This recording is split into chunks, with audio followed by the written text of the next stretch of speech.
Hello, welcome at 10 Commandments for Stock Investment YouTube channel. Should General Mills, NYSE, GIS, be disappointed with their 38% profit? By Simply Wall Street, Wednesday, June 16, 2021. Investors can buy low-cost index fund if they want to receive the average market return. But across the board there are plenty of stocks that underperform the market. That's what has happened with the General Mills Incorporated share price. It's up 38% over 3 years, but that is below the market return. At least the stock price is up over the last year, albeit only by 0.6%.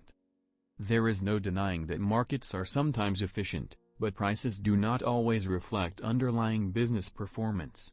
One flawed but reasonable way to assess how sentiment around a company has changed is to compare the earnings per share with the share price. During 3 years of share price growth, General Mills achieved compound earnings per share growth of 3.0% per year. This EPS growth is lower than the 11% average annual increase in the share price. This indicates that the market is feeling more optimistic on the stock, after the last few years of progress. It's not unusual to see the market rate a stock, after a few years of growth.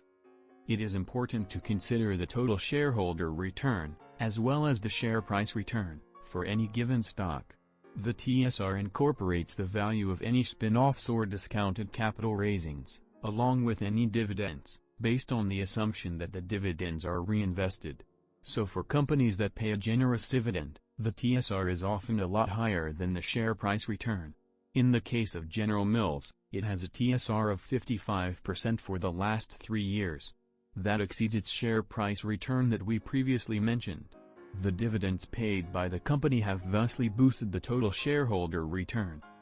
A different perspective.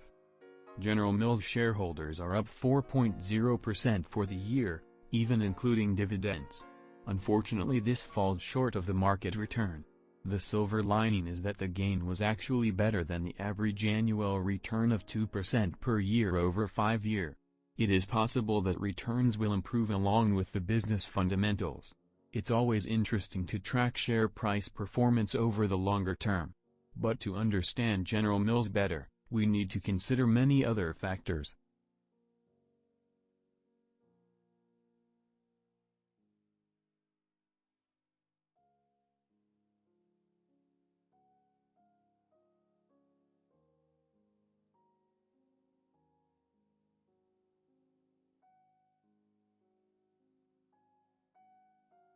God is good, all the time.